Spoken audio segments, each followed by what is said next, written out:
Una de las principales actividades que realizamos en nuestra consulta odontológica es el examen dental. Este es uno de los pasos más importantes antes de realizar cualquier tipo de manejo a un paciente. De acuerdo con lo anterior, el odontólogo debe realizar una serie de pasos importantes que acompañan un correcto examen dental que a continuación describiremos. Primero, análisis de riesgo. Definimos riesgo como la probabilidad a la que un individuo desarrolle o no lesiones de caries, alcanzando un estado de progresión durante un periodo de tiempo específico. Por esta razón, la importancia de medir el riesgo de caries individual en un paciente, el cual se puede realizar con un programa o software determinado con este fin. Con ello se quiere lograr una reflexión en el paciente y actuar sobre factores alterados, instruyendo y corrigiendo de manera individual para lograr el control y manejo del riesgo, lesiones presentes activas y toma de decisiones en el paciente. Es así como decidimos realizar el análisis de riesgo con el Cariogram, que acompaña todo nuestro examen clínico integral. Esta es una herramienta valiosa que expresa el riesgo de caries, clasificándolo en riesgo alto, medio o bajo, teniendo en cuenta factores biológicos como experiencia de caries, relación de dieta en contenido y frecuencia, placa bacteriana, Streptococcus mutans, acceso a flúor, secreción salivar y capacidad buffer. Estos factores son dependientes de dosis, frecuencias y o duración y factores socioeconómicos que evalúan el juicio clínico y son aquellos que están asociados con la ocurrencia de caries pero no participan directamente en el desarrollo de la lesión. Orden de radiografías. Si es la primera vez que el paciente asiste a consulta, se debe ordenar la toma de radiografías coronales a partir de los 4 años, valorando el riesgo del paciente o necesidad del tratamiento. Radiografías coronales. Tienen como objetivo detectar lesiones de caries en zonas de difícil acceso, como son las superficies interproximales de los dientes posteriores. Clasificación radiográfica. RA1, lesión radiolúcida que compromete menos del 50% del esmalte. RA2, lesión radiolúcida que compromete más del 50% del esmalte. RA3, lesión radiolúcida que compromete tercio externo de dentina. RB4, lesión radiolúcida que compromete tercio medio de dentina. RC5, lesión que compromete tercio interno de dentina. RC6, lesión que compromete tercio interno de dentina. Examen visual. Para un correcto examen visual es apropiado seguir los siguientes pasos. Primero, índice de placa.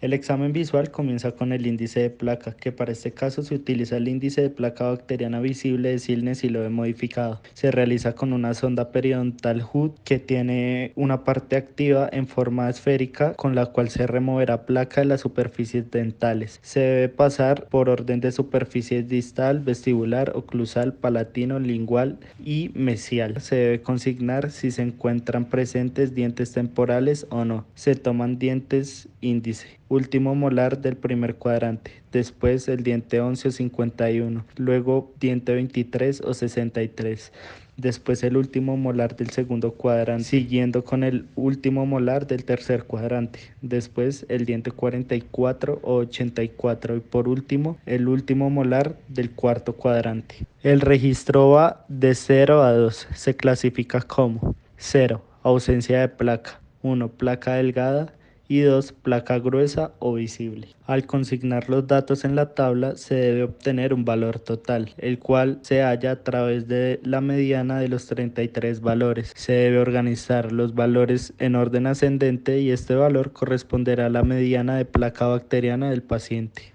Profilaxis dental. Objetivos: diagnóstico, tratamiento y mantenimiento. Es un procedimiento necesario para realizar un diagnóstico dental certero y evitar que se puedan pasar por alto lesiones de caries, sobre todo en estadio inicial.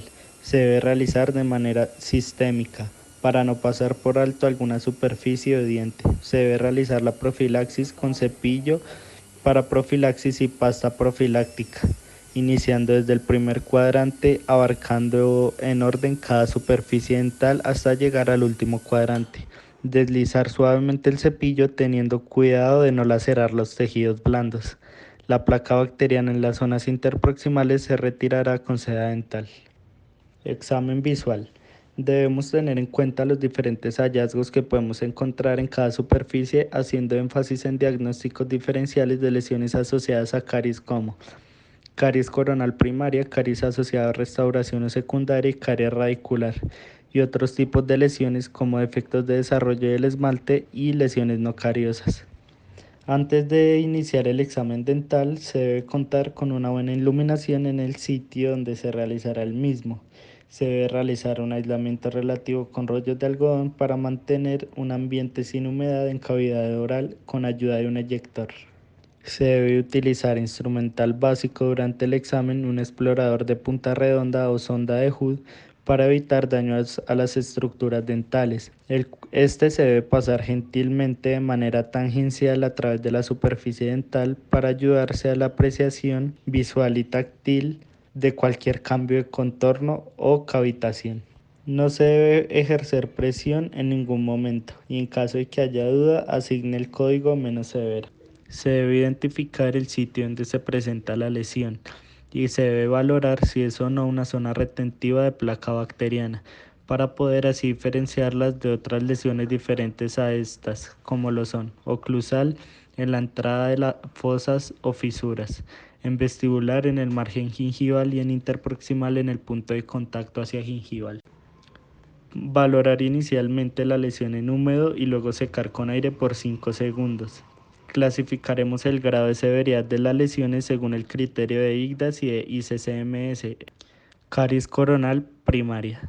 0 significaría que el diente está sano, sin cambio de translucidez en el esmalte. 1. Leve. Opacidad del esmalte visible, blanca, con necesidad de secar, y café confinadas en fosas y fisuras. 2. Leve. Opacidad del esmalte visible blanca sin necesidad de secar y café extendida en fosas y fisuras. 3. Moderada. Microcavidad y pérdida de integridad superficial.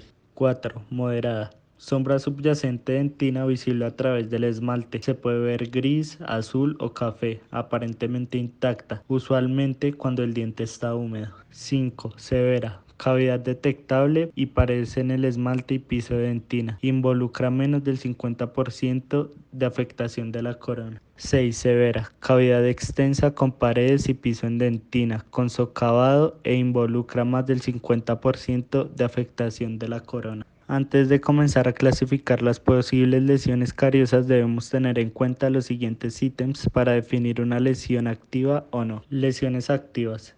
Tienen una apariencia blancuzca amarillenta, opaca. Al tacto se siente rugosa en lesiones no cavitacionales, microcavidad o sombra subyacente, y reblandecida en lesiones cavitacionales. Lesiones detenidas. Tienen una apariencia brillante, blancuzca o café oscuro, y tienen una sensación táctil suave, lisa en lesiones no cavitacionales, microcavidad y sombra subyacente, y en lesiones cavitacionales tienen una consistencia dura. Caries radicular.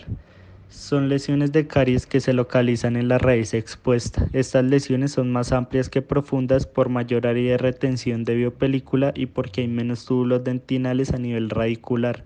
Se valora también la severidad, como si son cavitacionales o no cavitacionales. Lesiones de caries asociadas a restauraciones. Se definen como una nueva lesión de caries asociada a una restauración existente. Estas lesiones primarias en su apariencia visual se muestran como defectos marginales de la restauración, sombras subyacentes o cavidades. La severidad de estas lesiones se divide en caries secundarias cavitacionales o caries secundarias no cavitacionales. Actividad. En las lesiones activas, el tejido vecino de la obturación tiene una apariencia rugosa, blanda y opaca.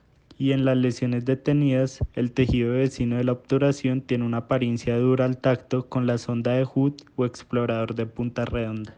Manejo. El plan de cuidado integral personalizado del paciente depende de la probabilidad del paciente en desarrollar nuevas lesiones de caries o de progresión, sea baja, moderada o alta. Cuidado en casa, probabilidad baja.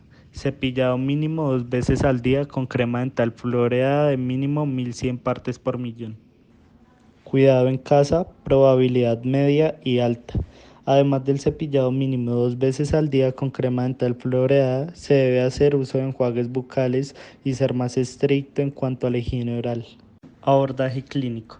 A todos los pacientes se le deben realizar charlas motivacionales, en donde se discutirán cómo mejorar sus conductas de salud, incluyendo la dieta. Para los pacientes de probabilidad media se deben usar sellantes, además de aplicar flúor en barniz al menos 2 veces al año, además de que asistieron a cita revisión cada 3 meses. Los pacientes de alto riesgo se les debe aplicar flúor en barniz al menos 4 veces al año, además de que deben asistir a consulta de revisión cada 3 meses. El manejo individual de las lesiones de caries en caso de que estén activas y definiendo opciones diferentes de acuerdo con su severidad, teniendo en cuenta si la dentición es primaria o permanente para caries coronal. El monitoreo en este contexto es la evaluación del estado clínico de la dentición, incluyendo el tratamiento en curso, y establece si las lesiones previamente identificadas han progresado, se han revertido o se han detenido.